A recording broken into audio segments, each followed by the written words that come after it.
चंद्रशेखर आजाद लगातार सत्ताधारियों पर सवाल खड़े कर रहे हैं। चंद्रशेखर आजाद लगातार योगी आदित्यनाथ को घेर रहे हैं, क्योंकि चंद्रशेखर आजाद इस बात को भी कह रहे हैं कि ये हमला नहीं था, ये मानने की कोशिश की गई। नमस्कार, आपके साथ मैं हूं ऋतिक सविता। स्वागत है आपका नेक्स्ट 9 न्यूज पॉलिटिकल बाइट में। दर्शकों, पहले आप चंद्रशेखर आजाद को सुनिए कि किस तरीके से जो है सत्ताधारियों पर सवाल खड़े कर रहे हैं या तीखा हमला कर रहे हैं। ये सब मीडिया के ही लोग हैं। अरे यार चुप हो जाओ पहले तो। बस आप इधर चलो थोड़ा नीचे थोड़ा सा नीचे हुआ 24 चेहरा दिखाई देगा। सबने बीत चुका है, कोई कार्रवाई नहीं हुई, क्या कहना चाहेंगे? अभी आप कैसा? ये आज का हमला नहीं है, ये तो हमला वंचितों पे सदियों से होता है।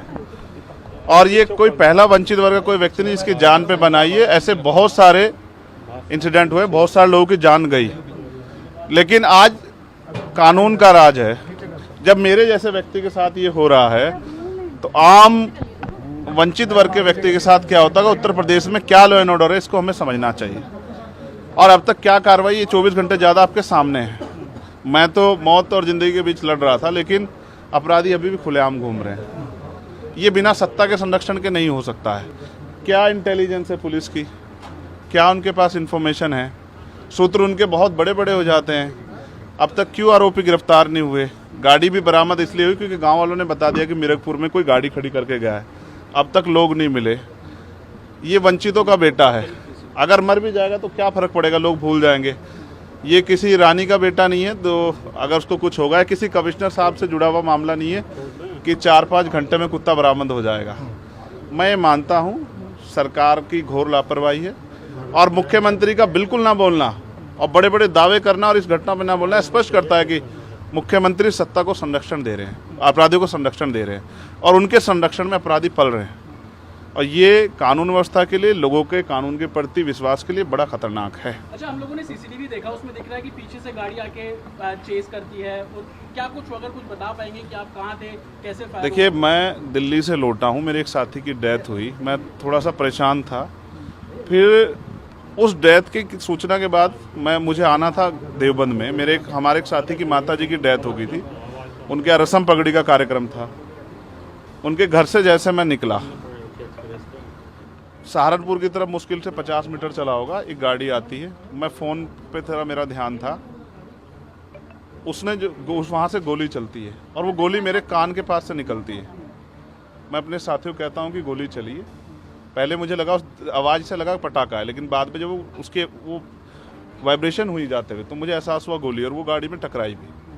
फिर दूसरी गोली जब मुझे लगी, बुलेट जो चीरती हुई लोहे के हिस्से को गाड़ी के, और वो मुझे लगी, तब मुझे एहसास हुआ कि हम घिर गए। फिर तीसरी गोली चली, इसने मेरा आगे वाला शीशा पूरा डैमेज कर दिया। चौथी गोली पे मैं नीचे हो गया, जो गोली आपने देखा कि वो सीधी उसमें लगी। अगर मैं नीचे ना होता तो वो मेरी छाती के आर पार चली जाती। फिर वो गाड़ी 10 मीटर आगे जाकर रुक जाती है। वो 2 हवा में फायर करते हैं, जैसा मैंने देखा, और फिर उन्होंने फिर हमारी गाड़ी फायर किया। वो फायर जो है गाड़ी के नंबर प्लेट पे लगी। मेरा ये मानना है, उनको ऐसा लगा होगा कि हमने जो काम करने आए थे वो कर दिया, अब ये मर गया, शायद जैसा पहले कई घटना में हो। फिर वो शायद सरेंडर करने के मूड में थे। तो सुना आपने इस वीडियो को सुनने के बाद आपको पता लग गया होगा कि भारत देश में राजनीति का स्तर क्या है। एक तरफ एक नेता पर हमला कर दिया जाता है तो दूसरी तरफ बीजेपी पार्टी मूक दर्शक है। इसके बाद भी बीजेपी पार्टी कुछ बड़ी कार्रवाई नहीं कर रही है, ढूंढने का प्रयास भी नहीं किया जा रहा है। कहीं ना कहीं इस मसले को जो है ब्रजभूषण शरण सिंह से भी जोड़कर देखा गया था, लेकिन ये मसला अभी ठंडा है। चंद्रशेखर आजाद ने जो सवाल खड़े किए, इससे पता चलता है कि ये साजिश है, और ये भी पता चलता है कि शायद भारतीय जनता पार्टी को विपक्षी एकता से, गठबंधन से डर भी होगा, क्योंकि चुनाव नजदीक है। चाहे वो राज्यसभा चुनाव की बात कर लो, यानी कि विधानसभा चुनाव की बात कर लो, या फिर आप यहाँ पर लोकसभा चुनाव की बात कर लो। अब देखना ये पड़ेगा कि चंद्रशेखर आजाद के इन बयानों से विपक्ष की पार्टियां क्या चंद्रशेखर आजाद के साथ गठबंधन में बंध जाएंगी, या फिर बीजेपी पार्टी ही चंद्रशेखर आजाद की इस आवाज को सुनने के बाद बड़ी कार्रवाई कर देगी। आज के लिए सिर्फ इतना ही। देखते रहिए नेक्स्ट 9 न्यूज पॉलिटिकल बाइट।